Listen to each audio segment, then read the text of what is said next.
मेरा नाम है RR पटेल। पूरा नाम चाहते हैं तो मेरा नाम है रातुल राणा पटेल। मैं आपको क्या पढ़ाऊंगा? Majorly science and tech. साथ में मैं डिजास्टर मैनेजमेंट भी पढ़ाता हूँ, साथ में मैं इथिक्स भी पढ़ाता हूँ, लेकिन ये मेरा फोटे है। क्यों? क्योंकि मेरी क्वालिफिकेशन टेक्निकल है, एमटेक हूँ मैं। ठीक है, मेरी क्वालिफिकेशन टेक्निकल है, इसलिए ये मेरा पसंदीदा सब्जेक्ट है। मैं आपको साइंस एंड टेक पढ़ाऊंगा। साइंस क्यों पढ़नी है? पहले यही, यूपीएससी क्यों साइंस पढ़वा रहा है अपने सिलेबस में, या पीसीएस वाले? वाई साइंस क्यों पढ़ना चाहते हैं हम? आना चाहिए ना क्वेश्चन आपके दिमाग में। इतनी साइंस हम क्यों पागल हैं? स्पेस में सैटेलाइट भेज रहे हैं, वैक्सीन बना रहे हैं। 2 वजह साइंस पढ़ने की। अगर साइंस पढ़ने की वजह आप जान जाएंगे तो उस आयोग क्यों पूछ रहा है आपसे साइंस, ये भी समझ में आ जाएगा। पहली वजह तो है क्या? क्यूरियोसिटी। क्यूरियस है हम सब कुछ जानने के लिए। ये कैसे हो रहा है, ये फैन कैसे घूम रहा है, ये हवा क्यों ऐसे चल रही है, ऐसे क्यों हो रहा है, हाई एल्टीट्यूड पे जा रहे हैं तो सांस क्यों नहीं ले पा रहे हैं। क्यूरियोसिटी होती है ना, क्यूरियोसिटी ने साइंस को जन्म दिया। हम सब कुछ जानना चाहते हैं, ठीक है। और जब हम जानने की खोज करते हैं तो हमको क्या मिलती है? इंफॉर्मेशन। और इस इंफॉर्मेशन का हम इस्तेमाल किस लिए करते हैं? मैनकाइंड के लिए।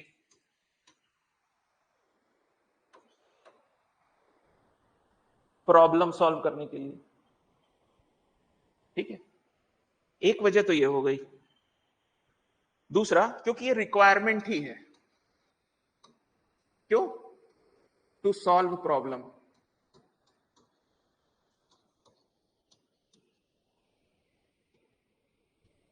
बिना साइंस को जाने हम प्रॉब्लम को सॉल्व नहीं कर सकते, ठीक है।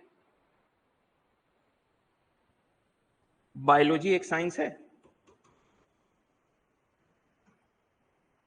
क्या बता रहा है आपको? कि ह्यूमन बॉडी छोटे छोटे सेल से मिलके बना है। उसी सेल से टिश्यू बने रहे हैं, मसल्स बन रहे हैं, बोन है, उसके ऊपर आ जाते हैं और हमारा स्ट्रक्चर बना है।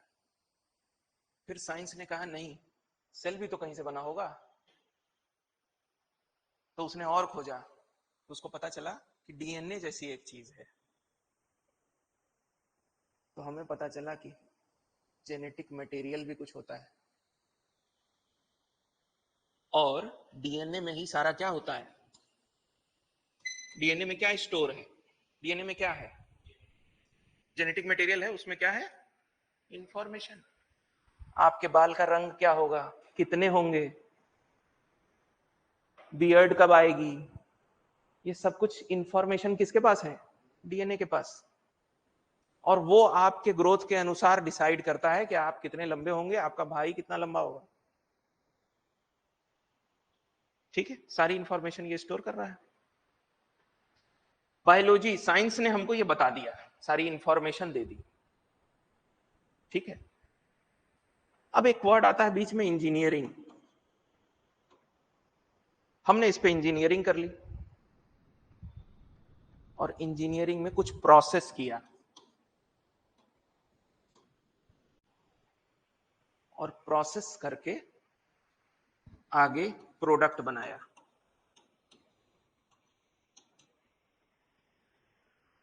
वैक्सीन, साइंस ने हमको बताया कि कोरोना वायरस प्रोटीन का बना हुआ है। हमने उसी की सेल, डेड सेल लेके एक वैक्सीन बनाया। बीच में इंजीनियरिंग लगी हुई। यूपीएससी हमसे चाहता है कि हमको ये पता हो और ये पता हो, बेसिक एंड एप्लीकेशन। इंजीनियरिंग की वो हमसे उम्मीद नहीं कर रहा है, क्योंकि उसने कहा कि ग्रेजुएट बच्चा ये पेपर देगा, इंजीनियर ये पेपर देगा ऐसा नहीं कहा। ठीक है, तो हमें प्रोसेस नहीं समझना है कि कैसे क्या क्या हुआ, यहीं पे साइंस कठिन हो जाता है। क्योंकि जब आप ये पढ़ेंगे और फिर ये एप्लीकेशन देंगे, सर कैसे बना होगा, तो बना कैसे होगा वो हमको पढ़ना नहीं है, उसमें अपनी एनर्जी वेस्ट नहीं करनी। कैसे बना होगा, क्या प्रोडक्ट बना, उसका कहां कहां इस्तेमाल हो सकता है, और उसके पीछे का साइंस क्या है, बस ये जानिए। स्पेस में चंद्रयान गया तो किस लिए गया, ठीक है, और उसकी बेसिक कैसे भेजा गया, कौन सा लॉन्च व्हीकल था, क्या साइंस लगाई गई, क्या प्रोजेक्शन था, बस इतना जान लेंगे। वो स्पेस शटल कैसे बना ये नहीं जानना, उसमें कितने माइक्रो प्रोसेसर लगे हैं, कितने ट्रांसड्यूसर लगे हैं, ये नहीं जानना है। ठीक है, कितने कैमरा लगे हैं, वो क्या पिक्चर लेके आया वो जानना है। चाइना ने भेजा ना अभी स्पेस में, मून पे, और मून से क्या लेके आया, रॉक, वहां की सुनीता विलियम्स। इस समय बहुत नाम सुन रहे हैं आप, कौन है सुनीता विलियम, भारतीय मूल की अंतरिक्ष यात्री हैं, जिनको कहां भेजा गया, नासा के द्वारा, ISS, Indian sorry international Space station पे, इंटरनेशनल स्पेस स्टेशन पे भेज दिया इनको, बोइंग का वो स्पेस।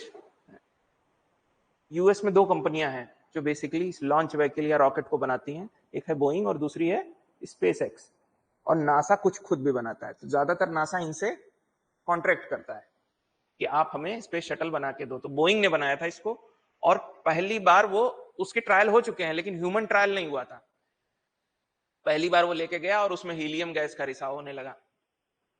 ठीक है, अब वो वहां से उसको वापस नहीं बुला रहे हैं, क्योंकि लैंडिंग ही सबसे ज्यादा कठिन है हमारे लिए। अब रॉकेट भेजना कठिन नहीं है, उसको वापस सेफली लैंड कराना कठिन है। उस पर काफी हादसे हो चुके हैं। तो धीरे धीरे हम लोग जब स्पेस टेक्नोलॉजी पढ़ेंगे तो पढ़ेंगे। तो यहां तक आपको समझ में आया कि साइंस पढ़ना क्यों है, और साइंस पढ़ना है और टेक्नोलॉजी पढ़ना है, साइंस एंड टेक्नोलॉजी उसने लिखा। इंजीनियरिंग छोड़ देनी है। ठीक है, मेंस में देखिए आपको कौन कौन से टॉपिक इसमें लिखे हुए हैं साइंस एंड टेक्नोलॉजी में। प्री एग्जाम में खाली सिलेबस में लिखा हुआ है जनरल साइंस। अब वो कुछ भी पूछ सकता है, वो बायो भी पूछेगा, वो केमिस्ट्री भी पूछेगा, वो फिजिक्स भी पूछेगा, या वो टेक्नोलॉजी भी पूछेगा, पूछते हैं। लेकिन मेंस में थोड़ा स्पेसिफाई किया उन्होंने कि एवरीडे लाइफ का एप्लीकेशन बेस्ड साइंस आपको जानना है। ठीक है, दूसरा इंडियन साइंटिस्ट का अचीवमेंट जानना है आपको, और डेवलपिंग न्यू टेक्नोलॉजी को, जो भी न्यू टेक्नोलॉजी डेवलप होगी उसके बारे में पढ़ना है, जिसका IT, space, computer, robotics, nano technology, biotechnology, इनसे रिलेशन हो। और मान लीजिए कोई साइंस का आइडिया या साइंस का आविष्कार आपने किया, तो क्या तरीका है कि आप उसको क्लेम कर सकते हैं कि मैंने ही किया। तो इंटेलेक्चुअल प्रॉपर्टी, ऐसे लॉस पढ़ते हैं जैसे ट्रेडमार्क, कॉपीराइट, पेटेंट, ये सब क्या है, क्या मतलब है और क्या डिफरेंस है, वो सारा कुछ इंटेलेक्चुअल प्रॉपर्टी राइट्स में आ जाता है। ये आपको पढ़ना है। तो बहुत ज्यादा नहीं पढ़ना है साइंस में, सेलेक्टिव पढ़ना है। लेकिन चैलेंज ये है कि ये हमेशा बदलता रहता है, साइंस डायनेमिक सब्जेक्ट है। स्पेस में चंद्रयान 1 नहीं पूछेगा आप, उसके बाद 2 जा चुके हैं। ठीक है, तो अपडेटेड रहना पड़ेगा आपको। करंट बेस्ड सब्जेक्ट है, जैसे इकोनॉमिक्स है, बजट नया आया तो अब नया है ना, पुराना भूल जाइए। तो हर साल आपको इसका नया वेरिएंट पढ़ना होगा, लेकिन बेसिक साइंस तो वही रहेगी। तो एक बार हम लोग जब पढ़ना शुरू करेंगे तो हम लोग ज्यादा फोकस साइंस पे करेंगे, क्योंकि करंट अफेयर की आपकी पैरेलल क्लास अलग से होगी हर सैटरडे। वो करंट अफेयर वाले सर जो भी करंट अपडेट होगा, डेली का डेली या वीकली वीकली, वो उसको आपको कवर करा देंगे, साइंस का भी और अदर सब्जेक्ट का भी। ठीक है, तो हम अपनी अंडरस्टैंडिंग बनाएंगे जिसमें हम समझ पाए कि साइंस का करंट भी हमें समझ में आए। ठीक है, और हमें बेसिकली क्या क्या पढ़ना है, स्पेस पढ़ना है, biotechnology, defence, energy, IT, computer, communication, AI, robotics, nano, और अचीवमेंट ऑफ इंडियन साइंटिस्ट। कुछ साइंटिस्ट के बारे में आपको, जैसे होमी जे भाभा हैं, उनके बारे में आपको पता होना चाहिए। भाभा एटॉमिक रिसर्च सेंटर, उन्हीं के नाम पे पड़ा, कुछ तो किया होगा उन्होंने इतना बड़ा। ठीक है, स्पेस मैं इसलिए शुरू कर रहा हूं, शुरू हम लोग यहां से करेंगे क्योंकि सबसे ज्यादा इंटरेस्टिंग है, सबसे ज्यादा लाइमलाइट में रहता है, आप उससे जुड़े हैं, जैसे अभी न्यूज में आप सुनीता विलियम्स के बारे में रोज सुन रहे हैं। और तीसरी सबसे बड़ी चीज कि इंडिया इसमें आगे है स्पेस टेक्नोलॉजी में, और जहां आगे है वो आपके लिए एक प्राइड भी होता है ना कि हम इस फील्ड में आगे हैं, इसलिए वो इंपॉर्टेंट हो जाता है। और स्पेस से हर साल एक आध क्वेश्चन यूपीएससी एक क्वेश्चन तो पूछ ही देगा, करंट से या बेसिक से। ठीक है, तो हम लोग शुरू कहां से करेंगे? स्पेस टेक्नोलॉजी से। ठीक है, कोई क्वेश्चन आपका अभी तक?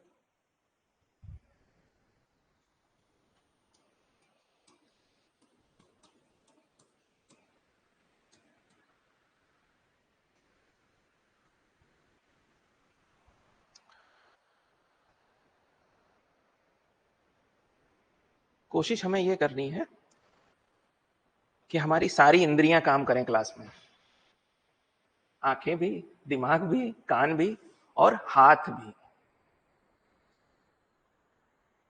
कुछ फालतू नोट कर लेंगे तो चल जाएगा, लेकिन कुछ इंपॉर्टेंट छोड़ देंगे तो नहीं चलेगा। ठीक है, तो बेटर ये है कि मेरे साथ साथ आपकी भी पेन चले, अगर वो चलेगी तो आपके लिए अच्छा होगा। स्पेस की बात करते हैं, किस चीज को कहते हैं स्पेस? What is space? बहुत सारे डायलॉग हम लोग खुद भी मारते रहते हैं, मेरे स्पेस को इंटरफेयर मत करो, मेरे स्पेस में मत आओ। क्या है स्पेस? रिक्त स्थान है, कोई भी आ सकता है वहां पे। ठीक है, ऐसी जगह जहां कोई भी जा सके क्योंकि वो इम्पटी है। ठीक है, कहां से कहेंगे कि आप स्पेस है? मतलब खाली तो वायुमंडल भी है, एयर भी है, एटमॉस्फेयर भी है, क्या आप वहां भी जा सकते हैं? क्या इंडिया अपना स्पेस शटल पाकिस्तान के ऊपर से भेज सकता है?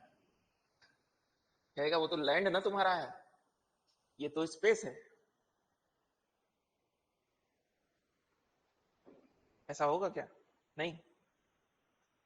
तो कहां से कहें कि अगर ये अर्थ है तो ये स्पेस है?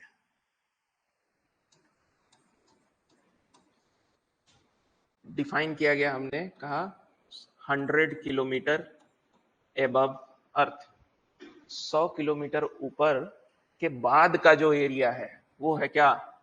स्पेस। और उसके अंदर जो है वो क्या है? एटमॉस्फेयर। अब इस पे हर कंट्री का राइट है, इस 100 किलोमीटर पे।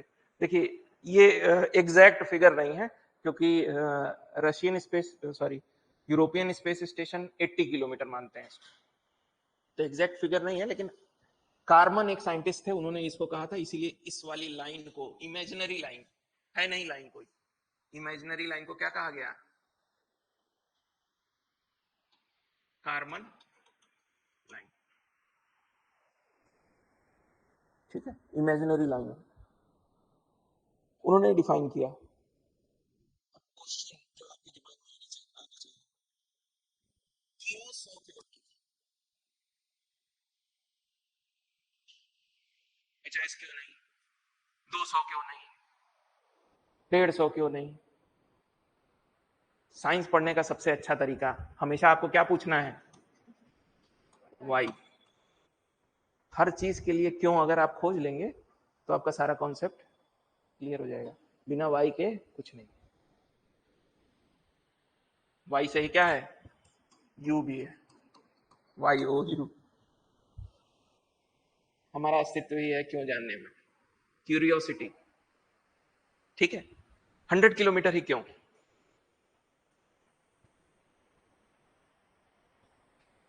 कोई बताएंगे आप? बिल्कुल सही। एटमॉस्फेयर जैसे जैसे आप ऊपर जाते हैं हाइट में, तो एटमॉस्फेयर क्या होता जाता है, लेस डेंसर, ठीक है। तो एक समय ऐसा आता होगा कि नाम मात्र का रह जाता होगा, वो समय यही है। 99.9% एटमॉस्फेयर कहां है, 100 किलोमीटर के अंदर, और उसके बाद 0.1। तो इसीलिए कार्बन ने कहा कि जहां ज्यादा एटमॉस्फेयर है वहीं तक एटमॉस्फेयर कंसीडर करें, उसके बाहर वाले को स्पेस। तो अब ये बात ध्यान से समझिएगा, थोड़ी सी समझने वाली चीज। मतलब इस स्पेस में ही हम सैटेलाइट भेज सकते हैं। स्पेस टेक्नोलॉजी का मतलब ही क्या है, सारा कुछ सैटेलाइट से यहां भेज सकते हैं। इस 100 किलोमीटर में नहीं भेज सकते, क्यों? क्योंकि ये दायरा हर उस कंट्री का है, अप अबव हिज लैंड, उसके लैंड के ऊपर की जगह उसकी है, वायुमंडल भी उसका है, बिना उसके परमिशन के आप नहीं कर सकते। क्यों? इस दायरे को और कम कर दिए होते तो कम ईंधन लगता, ज्यादा दूर नहीं भेजना पड़ता, कम दूर भेजना पड़ता। फिर से आया भाई, बात तो ये सही है कि सारा एटमॉस्फेयर यही है, लेकिन एटमॉस्फेयर में भेजने में क्या दिक्कत है? क्या? ठीक है, अलग अलग लेयर्स में भेज। जी,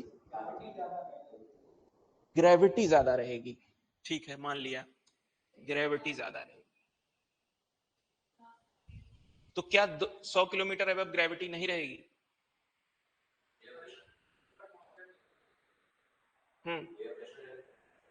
एयर प्रेशर रहेगा, ठीक है।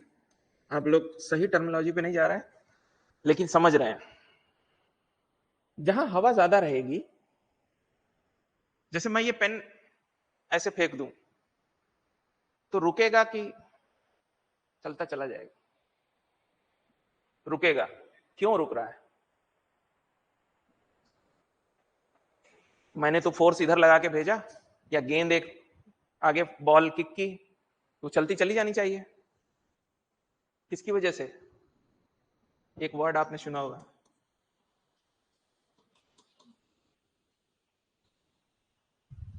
जितना ज्यादा मास उतना ज्यादा इनर्शिया। बड़ा वाला ट्रक ब्रेक लगाइए तुरंत नहीं रुकता, छोटी सी साइकिल छोटे से ब्रेक से रुक जाता है।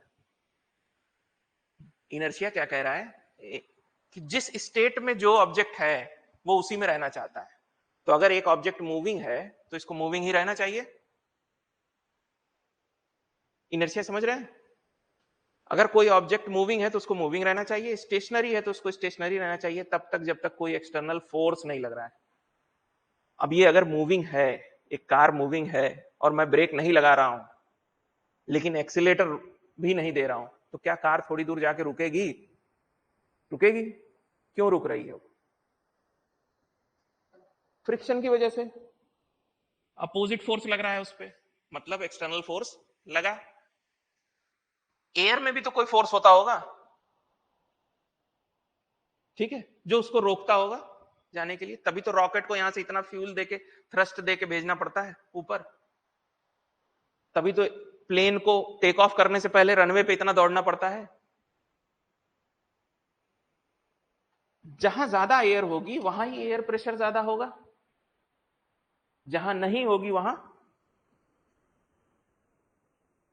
तो मतलब अगर मैं सैटेलाइट को इस एरिया में प्लेस कर दूं जहां एयर निग्लिजिबल है, ठीक है, और सैटेलाइट को एक स्पीड से ऑर्बिट करने को, घूमने के लिए बना दूं, तो वो इनर्शिया की वजह से अपनी पूरी लाइफ वैसे ही घूमता रहेगा। और अगर यहां रखूंगा तो हर थोड़ी देर के बाद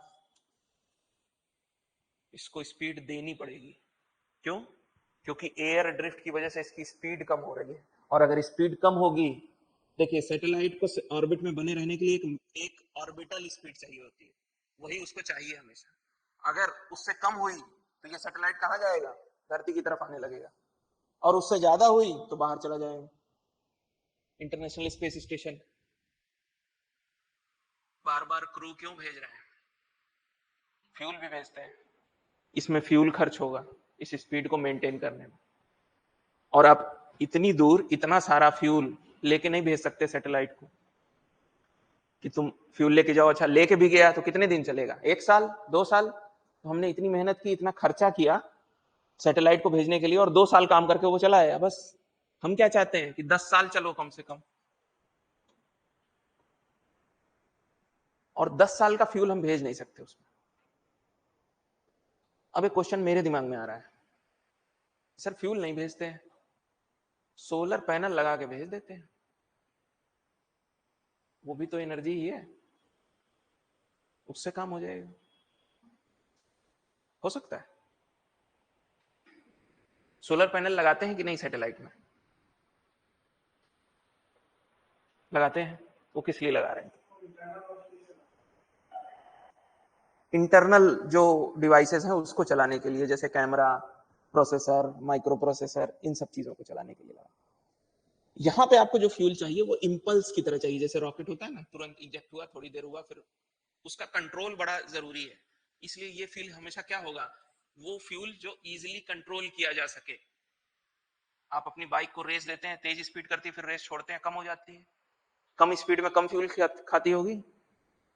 तो फ्यूल हमेशा कैसा होना चाहिए, लिक्विड। क्यों? क्योंकि लिक्विड को इजीली कंट्रोल कर सकते हैं। एक बड़े से लकड़ी के टुकड़े को जलाऊं मैं, ठीक है, और मैं चाहूं 2 मिनट जले उसका बाद बंद हो जाए, पॉसिबल है? पानी डाल के बहुत मेहनत करके बुझाना पड़ेगा। तो सॉलिड में ये चीज पॉसिबल नहीं है, लिक्विड और गैस में ही है कंट्रोलिंग। जब तक आप चाहते हैं गैस बर्नर, कुकिंग गैस आपकी ऑन रखते हैं, बंद कर दी, बंद हो गया,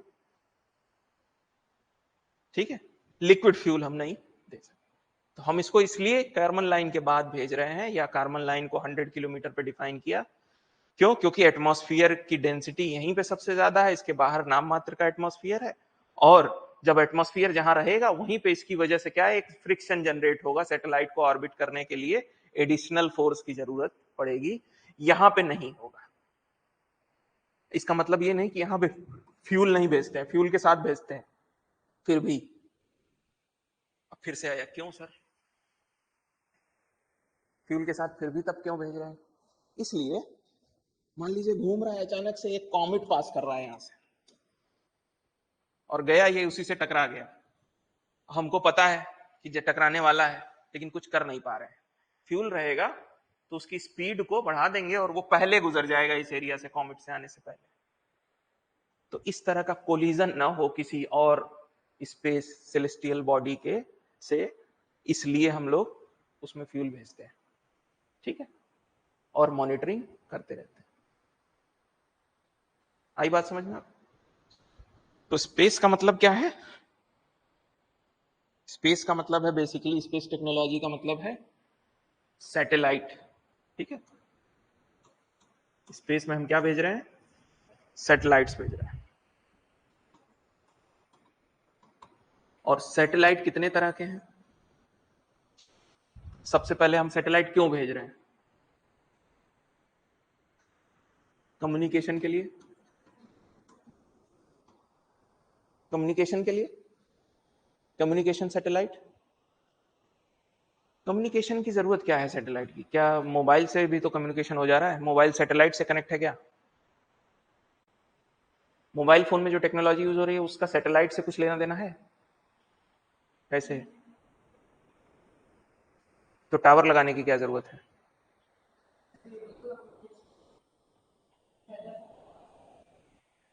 वेदर फोरकास्टिंग के लिए, जाहिर सी बात है, वेदर फोरकास्टिंग के लिए कर रहे हैं।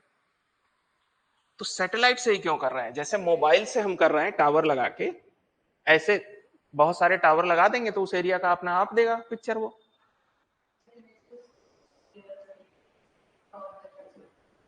एक चीज सोचिए, इस क्लास में मैं पढ़ा रहा हूं, आप लोग बैठे हुए हैं, मैं खड़ा हूं। अगर मैं बैठ के पढ़ाऊंगा तो क्या वो इफेक्टिव रहेगा उतना जितना मैं खड़े होकर पढ़ा रहा हूं? क्या डिफरेंस आया मेरे खड़े होने और बैठने? हाइट का मतलब, जितना ज्यादा ऊपर से ज्यादा एरिया कवर करेगा, ज्यादा दूर दूर तक के लोग सुनेंगे। इसीलिए जब नेता भाषण देता है तो वो स्टेज पर से देता है, ताकि दूर से दिखे और सबको देख भी पाए। सैटेलाइट का भी यही मकसद है जितना ऊपर रहेगा उतने ज्यादा एरिया को कवर करेगा। हम पूरे अर्थ को 3 सैटेलाइट से कवर कर सकते हैं। कंडीशन क्या है कि अर्थ के ऊपर जो तीनों सैटेलाइट प्लेस किए जाएंगे वो इक्विलेटरल ट्रायंगल जानते हैं, सबके साइड इक्वल होंगे, वहां पे प्लेस करें। और किस ऑर्बिट में प्लेस करें? इस ऑर्बिट को बोलते हैं जियो सिंक्रोनस ऑर्बिट। आगे पढ़ेंगे क्या है जियो सिंक्रोनस ऑर्बिट।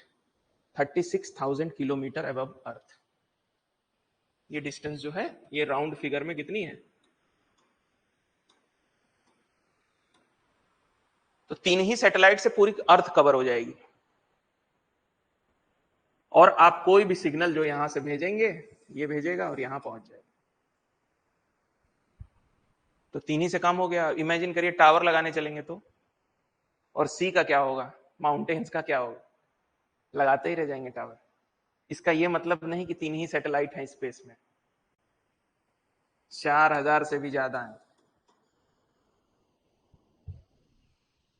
मेरी इस बात का यह मतलब नहीं कि 3 ही हैं सैटेलाइट, अब वो बस केवल एक साइंस है कि 3 से कवर किया जा सकता है। हम 3 से नहीं कर रहे हैं कवर, बहुत सारे हैं।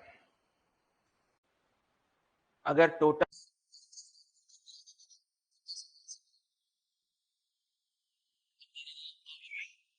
इकट्ठा कर रहे हैं कहां पे, स्पेस, क्योंकि अर्थ पे तो कर ही चुके हैं, अब वही बचा है। तो कम्युनिकेशन सैटेलाइट होता है जो कम्युनिकेशन के लिए यूज करते हैं हम लोग। ठीक है, जैसे टीवी में जो आप लाइव मैच देख रहे हैं, इन सब चीजों के लिए। डिश टीवी, टाटा स्काई, इसको लगा डाला तो वो तो टीवी के लिए। दूसरे टाइप का सैटेलाइट कौन सा है? Remote sensing satellite. ये ज्यादातर यूज होता है डिजास्टर मैनेजमेंट के लिए, जो इन्होंने कहा ना कि कहां पे सुनामी कैसे आ रहा है या कुछ हो रहा है, इस तरह की चीजें, या मिलिट्री की सिक्योरिटी के लिए। हमारी सेना कहां तक है, अगले चाइना कहां अपना बना रहा है बंकर, कहां से पता चला हमको? वो थोड़ी ना बताने आया था, सैटेलाइट से पता चला कि वहां पे बॉर्डर के नजदीक वो कॉलोनी बना रहा है। कॉलोनी बनाएगा, लोग रहेंगे, फोर्स भी रहेगी, स्टेशन भी बनेगा, बेस बन जाएगा, धीरे धीरे बहुत कुछ हो जाएगा। ठीक है, तो रिमोट सेंसिंग सैटेलाइट तीसरे टाइप, इन सबको डिटेल में भी पढ़ेंगे हम लोग। तीसरे टाइप का जो आप यूज कर रहे हैं, एक नेविगेशन सैटेलाइट, जीपीएस।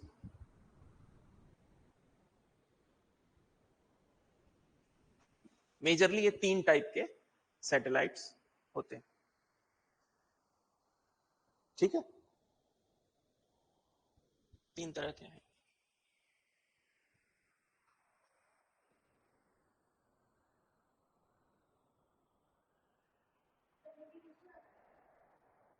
नेविगेशन का आपकी पोजीशन को बताना। जीपीएस आप यूज करते हैं ना, आपकी पोजीशन बताता रहता है, कहां पहुंचे, कहां जाना है, वही नेविगेशन। अब देखिए स्पेस की शुरुआत कहां से हो रही है? 1930 से, 1930s में क्या किया इन्होंने सबसे पहले?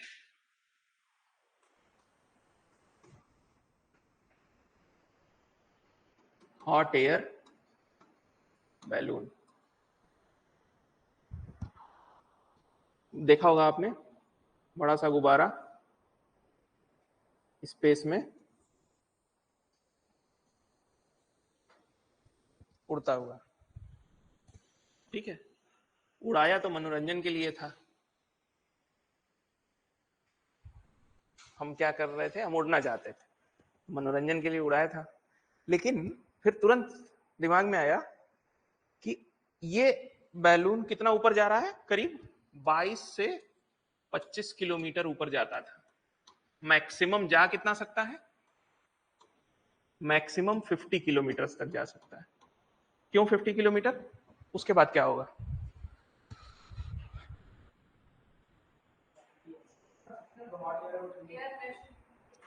एयर प्रेशर, वर्ड सही पकड़ा। क्या होगा एयर प्रेशर से?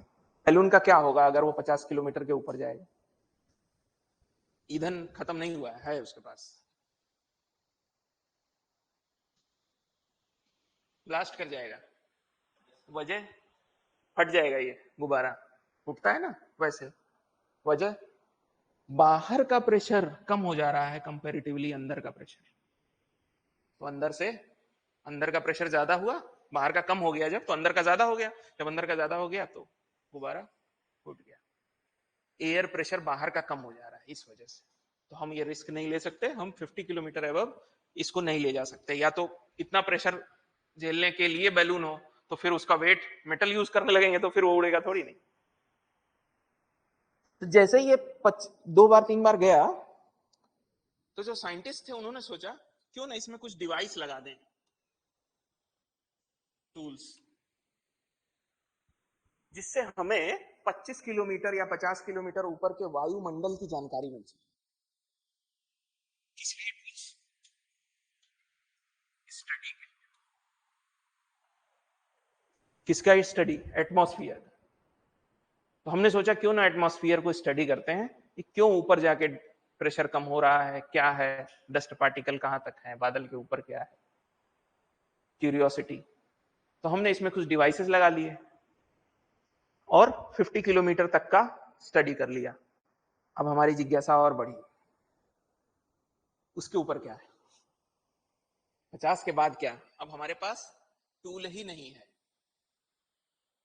ठीक है, पहले सेल का आविष्कार हुआ था कि डेड सेल का? डेड सेल का ना। क्यों?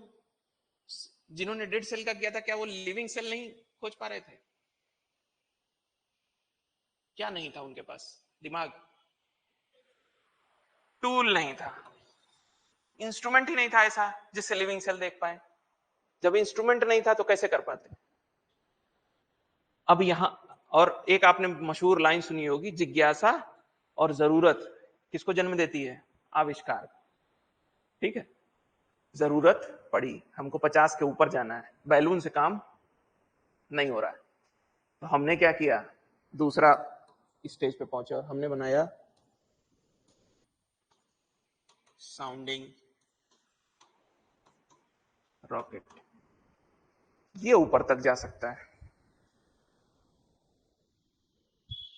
ठीक है, सेकेंड स्टेज में हमने बनाया साउंडिंग रॉकेट। साउंडिंग रॉकेट का क्या काम है? स्टडी करना। किसको? स्टडी ऑफ, हाँ, एटमॉस्फेयर। एटमॉस्फेयर की स्टडी करने के लिए ही भेजा था। और ये रॉकेट, रॉकेट तो समझ रहे हैं आप? वही साउंडिंग रॉकेट जब भेजते गए तो हमें आइडिया आया कि ये साइंटिफिक इंस्ट्रूमेंट लेके जा रहा है और कुछ भी लेके जा सकता है।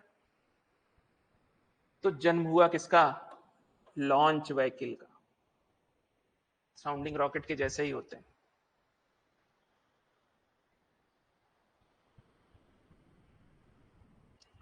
और लॉन्च व्हीकल जब हमने बनाया तो हमने कहा अब इस लॉन्च व्हीकल की मदद से क्या करेंगे? सैटेलाइट को कैरी करेंगे। सैटेलाइट को कैरी करेगा, ये लेके जाएगा सैटेलाइट को स्पेस में।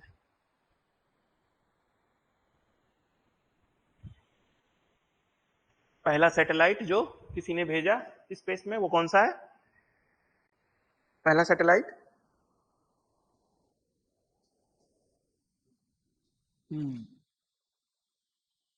कब भेजा था? 1957 में। फर्स्ट सैटेलाइट कौन, क्या नाम था इसका? स्पुतनिक।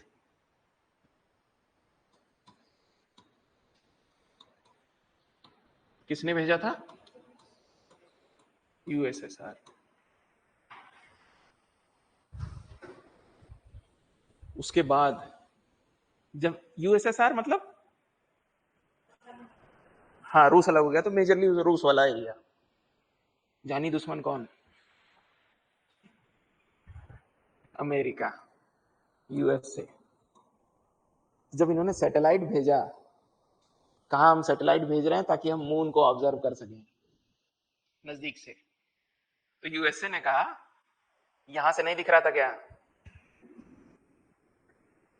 मजाक उड़ाया यूएसएसआर का, और पॉलिटिकल प्रेशर क्रिएट हुआ, क्योंकि उस समय कंपटीशन किसके बीच था? इन्हीं दोनों के बीच में।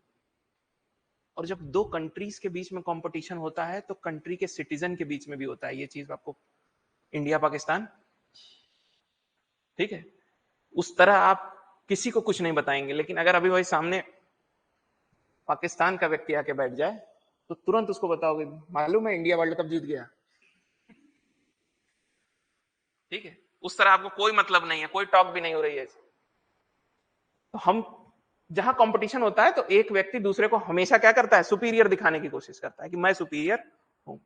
अब इंडिया यूएसए के ऊपर ये चैलेंज आ गया कि इन्होंने सैटेलाइट भेज दिया, मतलब ये स्पेस में जा रहे हैं, हम कुछ नहीं कर रहे हैं, तो हम सैटेलाइट नहीं भेजेंगे, हम आदमी को ही भेजते हैं। यूएसए ने कहा नासा से कि हम लोग क्या भेजेंगे। 1969 में इन्होंने क्या भेजा, सॉरी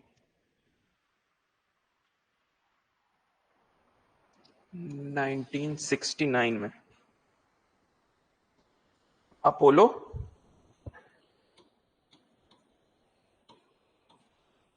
11। कौन गए थे इसमें?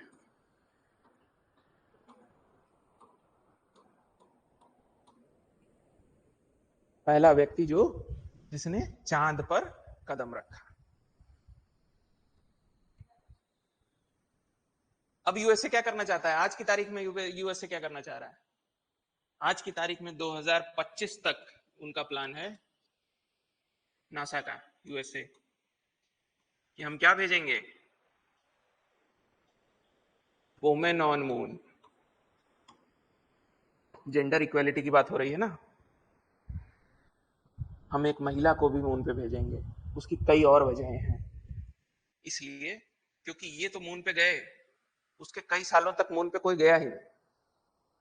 अगर 1969 में ये चीज संभव थी तो आज सुनीता विलियम्स को केवल इंटरनेशनल स्पेस स्टेशन पे भेजना इतना कठिन क्यों हो रहा है? तो इस पे क्या है, कंट्रोवर्सी है कि सही में भेजे थे कि झूठ बोल रहे थे। केवल इस प्रेशर में, क्योंकि उस समय की जो गवर्नमेंट थी यूएसए की, उसके ऊपर बहुत प्रेशर था। पब्लिक वहां चाह रही थी कि आप रशिया का मुकाबला करिए उसकी स्पेस टेक्नोलॉजी। ठीक है, और इंडिया भी क्या कर रहा था? स्पेस में एक्सप्लोर कर रहा था। स्पेस के बारे में हम भी सोचना शुरू कर दिए थे। साइकिल पे रॉकेट, साउंडिंग रॉकेट, वो जो साइकिल पे आप रॉकेट देख रहे हैं ना, वो साउंडिंग रॉकेट है, जिसको स्टडी करने के लिए ऊपर भेजा जा रहा है। अभी हम लोग सब देखेंगे। इसके बाद रशिया और यूएस में एक स्पेस टेक्नोलॉजी को लेके एक वॉर, कोल्ड वॉर जैसी स्थिति बनने लगी। और इसने कहा कि तुम आदमी भेजोगे, हम घर बनाएंगे, हाउस इन स्पेस। इसने कहा तुम बनाओगे तो हम भी बनाएंगे।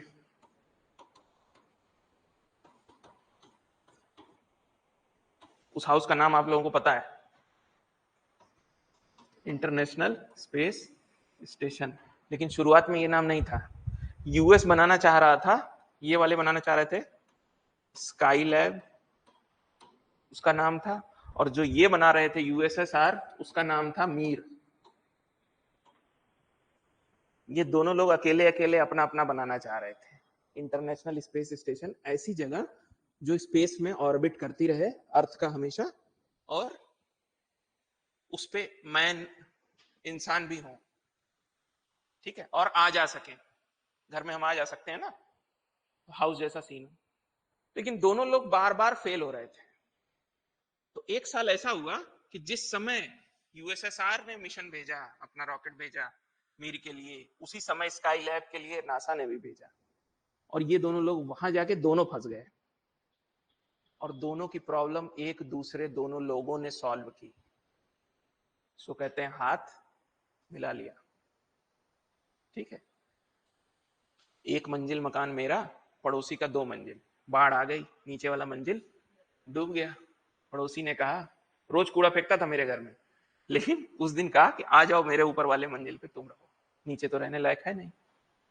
उस दिन से क्या हुआ, रिश्ते सुधरने लगे और दोनों लोगों ने ये सोचा अकेले तो कर नहीं पा रहे हैं, मिल के करते हैं। तो उन्होंने जन्म दिया किसको, इंटरनेशनल स्पेस स्टेशन को। ये सारी चीजें आपको लिखी हुई भी मिलेंगी जो मैं बोल रहा हूं, समझने का प्रयास करिए। मैं उसको एक सीक्वेंस में आपको स्टोरी लाइन की तरह बताना चाह रहा हूं।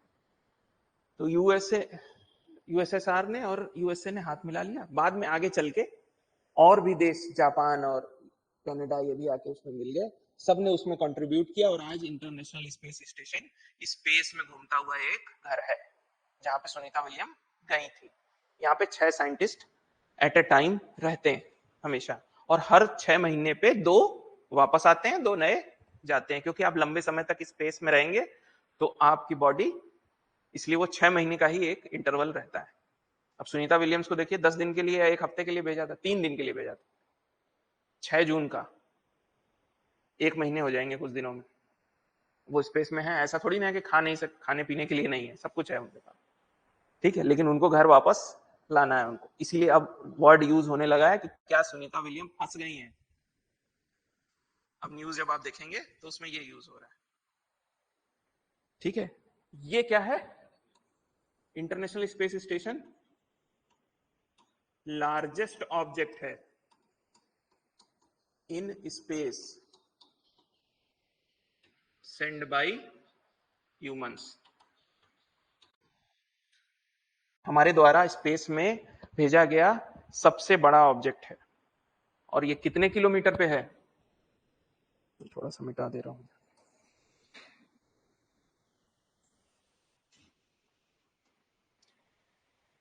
ये है आपका इंटरनेशनल स्पेस स्टेशन, 400 किलोमीटर पे, 400 किलोमीटर पे है।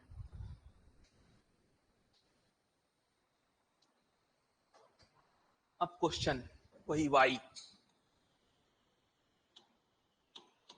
इतना खर्चा, इतने देश मिलके क्यों कर रहे हैं, स्पेस में घर बनाने की जरूरत क्या है?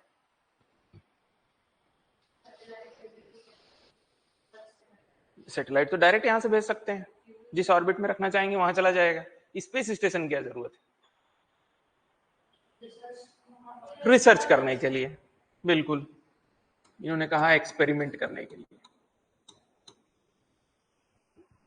धरती पे कर लो, लैंड की कमी है, एक्सपेरिमेंट।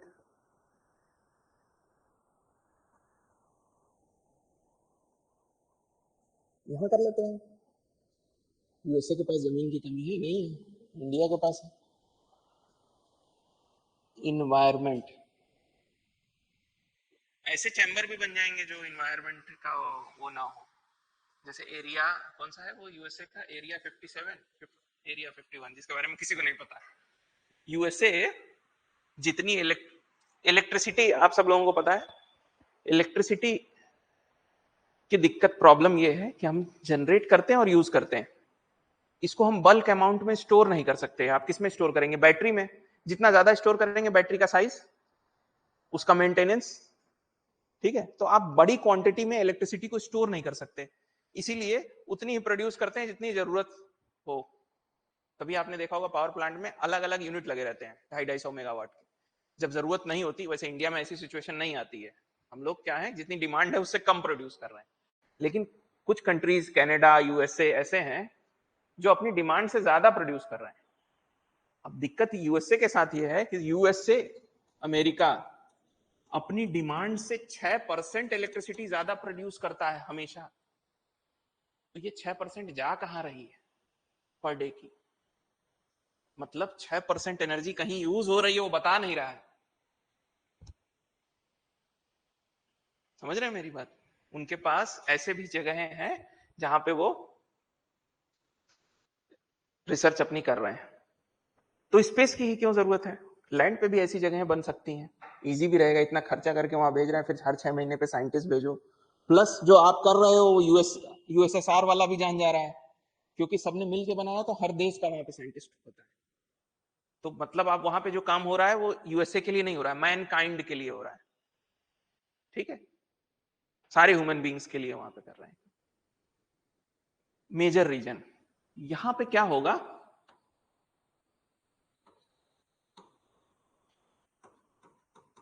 ऑलमोस्ट जीरो ग्रेविटी वाला सीन होगा। ऐसे एक्सपेरिमेंट जिसमें जीरो ग्रेविटी की जरूरत होती है वो वहां पे किए जा रहे हैं। अब आप कहोगे सर एक ऐसा इंस्ट्रूमेंट यहां भी वैक्यूम क्रिएट करके बना सकते हैं जिसमें ग्रेविटी ना हो, ज्यादा एक्सपेंसिव हो जाएगा, उसको हमेशा फुल टाइम रन करना।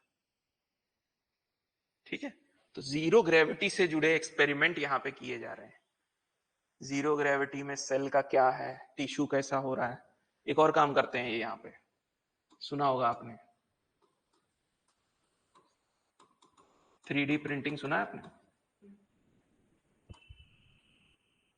मोस्ट प्रोबेबली इस साल पूछेगा भी, मेंस में इस साल का यूपीएससी का ये एक क्वेश्चन है, 3D प्रिंटिंग आएगा, आना ही आना है। इसलिए आना है, अभी मैं आपको बता रहा हूं।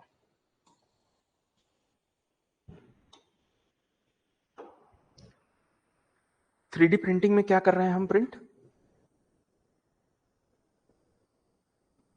यहां पे हम लोग क्या कर रहे हैं, जीरो ग्रेविटी के एक्सपेरिमेंट मतलब स्टडीज को कर रहे हैं। वो स्टडीज किससे रिलेटेड है, ह्यूमन बॉडी से, वही वाली ह्यूमन से रिलेटेड स्टडी की बात कर रहे हैं। थ्री डी प्रिंटिंग किसकी कर रहे हैं,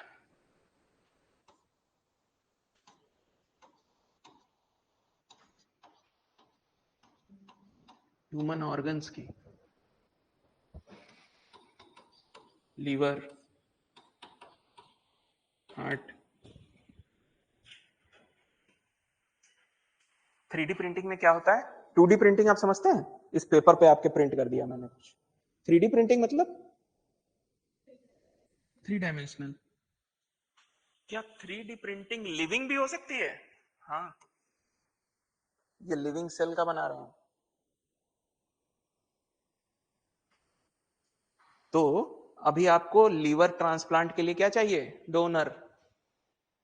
अगर ये एक्सपेरिमेंट सक्सेसफुल हो गए तो आपको डोनर की जरूरत नहीं होगी, आपके ही सेल से, आपके ही सेल से आपका दूसरा आर्टिफिशियल लिवर बना हुआ होगा। थ्री डी प्रिंटिंग से हम दुनिया भर के डिश और घर तो बना ही रहे हो, आपने सुना होगा। उसमें क्या होता है कि आपको प्रोग्राम फीड कर दिया जाता है कि इस तरह का घर बनाना है, और मटेरियल उसमें इंसर्ट करते जाते हैं, वो लेयर बाय लेयर करके घर बना देगा। उसी तरह लेयर बाय लेयर सेल का करने से क्या बन जाएगा, ऑर्गन। तो अभी हम इस स्टेज पे नहीं पहुंचे हैं, अभी हम कहां तक पहुंचे हैं, नाक कान बनाने तक, बॉडी पार्ट बनाने तक अभी तक पहुंचे। बॉडी, सोचिए ये टेक्नोलॉजी उस समय रहती जब राम जी थे, शूर्पणखा नाक बनाक लगा लेती, इतना युद्ध ही नहीं होता। सारी समस्या वहीं से शुरू हुई थी, नाक कट गई थी उसकी, तब ये टेक्नोलॉजी नहीं थी, अब है। तो बॉडी पार्ट, कान नाक आंख हाथ पैर जिसके नहीं है, आप उसको कंस्ट्रक्ट कर सकते हैं। लेकिन इंटरनल ऑर्गन थोड़ा ज्यादा टफ टास्क है, लेकिन जिस दिन आप ये अचीव कर लेंगे तो बहुत कुछ। और क्या कर रहे हैं एक्सपेरिमेंट में,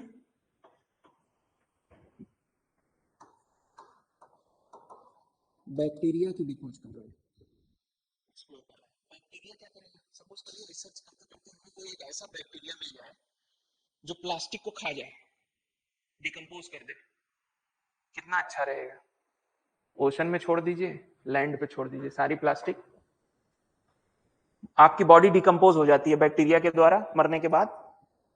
नेचर ने जितनी चीजें बनाई सब डिकम्पोज होती हैं, और उसको डिकम्पोज करने वाले ऑर्गन भी नेचर ने बनाए, बैक्टीरिया, फंगी। ठीक है, हमारा फूड डिसॉल्व करने के लिए भी बैक्टीरिया, एंजाइम, हार्मोन सब बनाए। हमने जितनी चीजें बनाई उसको केवल बनाया, उसका डिकम्पोजिशन नहीं सोचा। प्लास्टिक सबसे बड़ी सरदर्द है। तो ये सब रिसर्च कर रहे हैं कि ऐसा कोई बैक्टीरिया मिल जाए जिससे प्लास्टिक डिकम्पोज हो जाए, या कोई ऐसी बीमारी फैल गई, सपोज करिए वायरस, पेंडेमिक जैसा, कि यहां पे कोई ठीक है ही नहीं जो उसके बारे में रिसर्च कर सके, सब उसी से ग्रस्त है। तो कौन बचेगा, जो यहां पे नहीं है वो उसके लिए रिसर्च कर लेगा और उसका क्योर ढूंढ लेगा और सब लोग बच जाएंगे। उद्देश्य तो यही है, लेकिन एक अनवांटेड अनवांटेड चीज जिसके लिए ये लोग इसका यूज भी कर रहे हैं वो क्या है? हम लोग लड़ने से बाज तो आते नहीं, इंसान का काम ही है लड़ना। वॉरफेयर्स, युद्ध की सामग्री भी बनाने के लिए। और इसमें पहले नंबर पे आया कौन? चाइना ने अपना अलग से स्पेस स्टेशन बनाया, कहा हम मिल के नहीं बनाएंगे, अलग रहेगा। तो अब वो खाली ये सारी रिसर्च थोड़ी ना करेगा चाइना, वो वॉर के लिए भी उसका यूज करेगा। तो जब तक हम लोग जीवित हैं लड़े बिना नहीं रह सकते। आपको लड़ने की वजह चाहिए। शुरुआत में वजह क्या रहती थी? तुम अलग धर्म के हो, हम अलग धर्म के हैं। जब आप वो धर्म खत्म कर देंगे, अमेरिका में, ब्रिटेन में नहीं है ना, सब एक ही धर्म के हैं, तुम काले हो हम गोरे हैं। जब आप वो भी खत्म कर देंगे, तुम लंबे हो हम छोटे हैं। जब आप वो भी खत्म कर देंगे, तुम लड़का हो हम लड़की हैं। जब आप वो भी खत्म कर देंगे, तुम बैठ के पूजा नहीं करते हो, हम खड़े होकर करते हैं। मैनकाइंड एक ऐसा जीव है ना, ह्यूमन बीइंग, जिसको लड़ते रहना है। तो आप उसको इससे अच्छा कि वो जब तक लड़े, एक छोटी वजह दे दीजिए लड़ने के लिए, क्योंकि छोटी वजह की लड़ाई छोटी देर में खत्म हो जाएगी। बड़ी वजह मत दीजिए, लड़ते ही रहेंगे। इजराइल और हमास, यूक्रेन और रशिया। यूक्रेन को तो लड़ने से पहले पता होगा ना कि हम तो बर्बाद हो जाएंगे इस लड़ाई में। रशिया को भी पता होगा कि हम जिस स्पीड से आगे बढ़ रहे हैं वो स्पीड कम हो जाएगी। फायदा किसका हो रहा है उसमें? यूरोप और अमेरिका का। जो दो लोग लड़ रहे हैं उनका कहीं से कोई फायदा नहीं हो रहा है। ये बात बरसों से पाकिस्तान झेल रहा है, लेकिन आज तक नहीं समझ पाया। वो आज भी लड़ने को तैयार है तुरंत। उसको बस चाइना को वहां से, उसको बस लड़ने के लिए पैसा चाहिए, खाने के लिए हो या ना हो। यहीं पे डिफरेंस क्रिएट होता है इंडिया में और पाकिस्तान में। इंडियंस क्या करते हैं, वो पहले अपने खाने पीने, अपने डेवलपमेंट की चिंता करते हैं, फिर वॉरफेयर की। अगर आपने पहले ही, पाकिस्तान ने यही तो किया, जब वो आजाद हुआ सबसे पहले कहां पैसा इन्वेस्ट करने लगा? आर्मी में। हमने कहां इन्वेस्ट करना शुरू किया? फूड प्रोडक्ट्स नहीं थे हमारे पास, आधी से ज्यादा जनसंख्या भूखी सोती थी। आपको क्या लगता है केवल ब्रिटिशर्स का कपड़ा पहनना पड़ता था इसलिए महात्मा गांधी जी ने एक धोती में पूरी जिंदगी गुजारी? कपड़ा भी तो नहीं था आपके पास हर व्यक्ति के पहनने के लिए। आज इतना है, आज है तो पहन नहीं रहे। तो सारी समस्या है। तो इसलिए हम लोग स्पेस स्टेशन को हमने जन्म दिया। ठीक है, अब देखिए मैं आपको दिखाता हूं।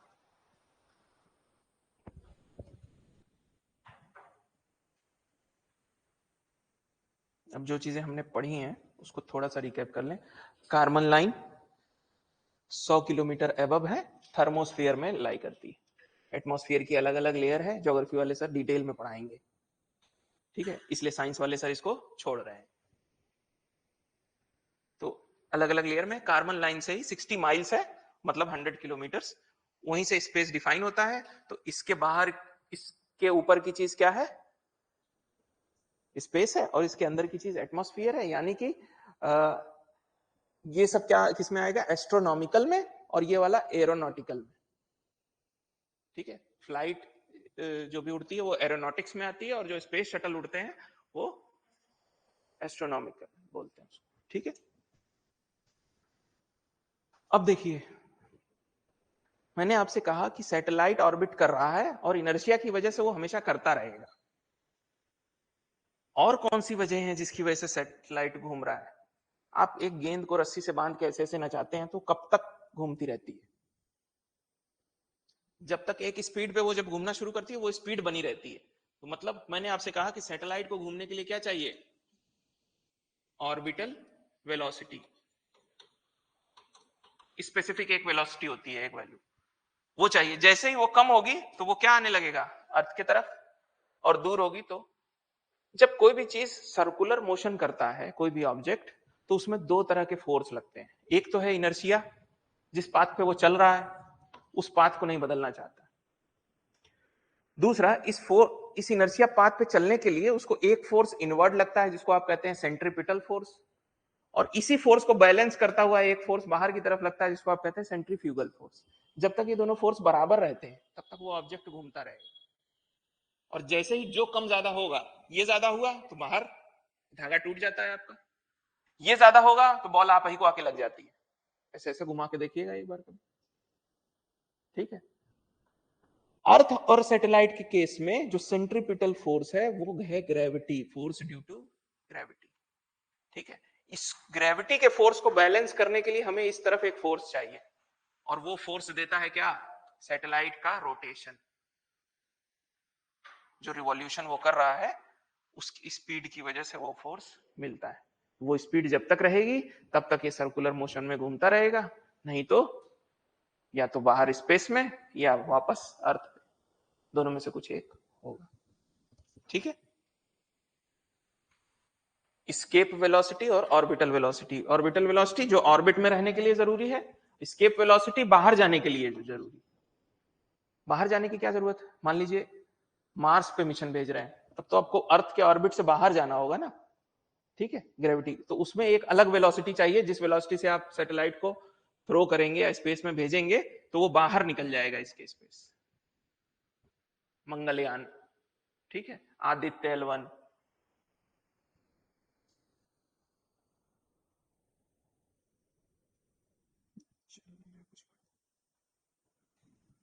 अब देखिए, हमेशा जो सैटेलाइट स्टेशन आप देखेंगे जहां से सैटेलाइट को लॉन्च करते हैं वो इक्वेटर के नजदीक बनाया जाता है, ठीक है। ये आपका इक्वेटर है, और आप देखेंगे कि जो भी देश बना रहा है, अब इंडिया ने बनाया तो यहां बनाया, यहां नहीं बनाया। लैंड तो दोनों उसी का है, इधर वाले रेगिस्तान भी है, वहां बनाते। हमेशा कहां बनाएंगे, इक्वेटर के नजदीक और ईस्ट कोस्ट पे। ईस्ट किधर है इसमें, इस तरफ बनाएंगे, इस तरफ नहीं। तो जितने भी स्पेस स्टेशन जहां से सैटेलाइट लॉन्च होता है रॉकेट, वो हमेशा कहां बनेगा, ईस्ट की दिशा में, और सैटेलाइट लॉन्च भी होगा तो हमेशा ईस्ट की दिशा में और इक्वेटर के नजदीक, ठीक है। अब सवाल उठता है क्यों। देखिए सब जगह सतीश धवन स्पेस सेंटर इधर ऐसे लॉन्च करते हैं। एक वजह तो जो आपके समझ में आ रही होगी देख के, हर तरफ ईस्ट की तरफ क्या है, समुद्र। अगर मान लीजिए लॉन्चिंग के दौरान थोड़ा ऊपर जाने के बाद रॉकेट फेल हो जाता है, गिर जाता है, तो लैंड पे किसी को हार्म नहीं होगा, तो एक वजह तो ये है। लेकिन वही समुद्र इधर भी तो है, उधर बना के नहीं बजाय इधर बनाते। उसकी एक दूसरी वजह, अर्थ अपने एक्सिस पे कैसे घूमती है, ऐसे ना, ईस्ट से इस तरह से घूमती रहती है एंटी क्लॉकवाइज। अगर आप ऊपर नॉर्थ पोल से देखेंगे, जब इस तरह से कोई चीज घूम रही है, इतना बड़ा ऑब्जेक्ट, तो वो घूम रहा है। आपने एक झूला आता है जिसमें ऐसे खड़े होते हैं, ऐसे गोल गोल घूमता रहता है, ठीक है, उस पर कभी बैठे आप, आपको एक फोर्स महसूस होता होगा कि बाहर चले जाएंगे, कस के पकड़ के बैठना। जितना तेज वो घूमता होगा उतना वो फोर्स और ज्यादा लगता होगा, ठीक है। अर्थ ऐसे घूम रही है, यहां से कट कर दीजिए इक्वेटर से, तो वही झूला बन गया। उस झूले पे जितना आप बीच में खड़े होंगे उतना कम फोर्स महसूस करेंगे। वो देखा होगा, वो झूला ऐसे ऐसे घूमता है, उसमें बीच में एक लड़का खड़ा रहता है मेले में, उसको कुछ नहीं महसूस होता। लेकिन आप किनारे पे जहां बैठे रहते हैं खूब चिल्लाते रहते हैं, बंद कर दो अब नहीं। कुछ लोग तो वोमिटिंग भी कर देते हैं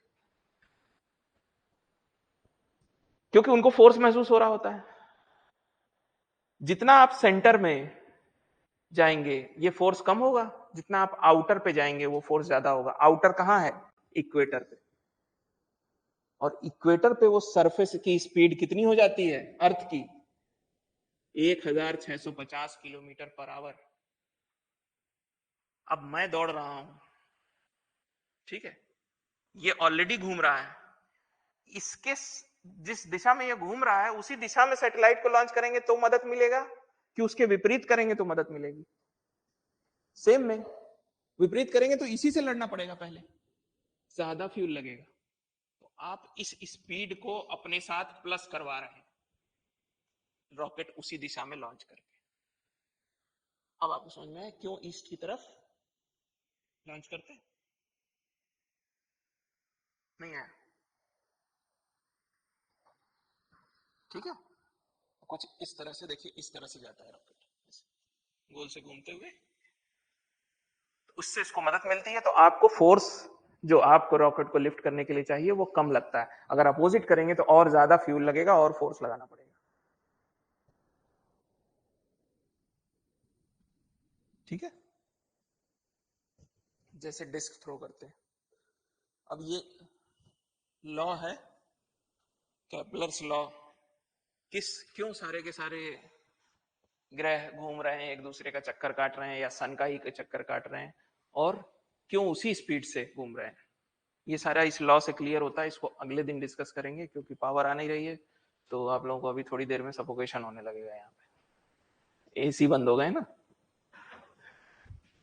तो नया टॉपिक नहीं शुरू करते हैं, बस यहाँ तक इसको रखते हैं। ये भी इंटरेस्टिंग चीज है, ज्योग्राफी वाले सर भी बताएंगे।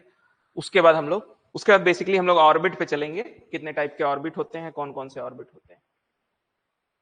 ठीक है, ये सिलेबस का पार्ट है। जितनी इसमें भूमिका थी स्पेस में, वो मैंने आपको इंट्रोडक्शन क्लियर कर दिया। यहां तक कुछ ना समझ में आया हो तो बताइए, आप फ्री टू आस्क हैं कुछ भी। ठीक है, कल मिलते हैं आपसे।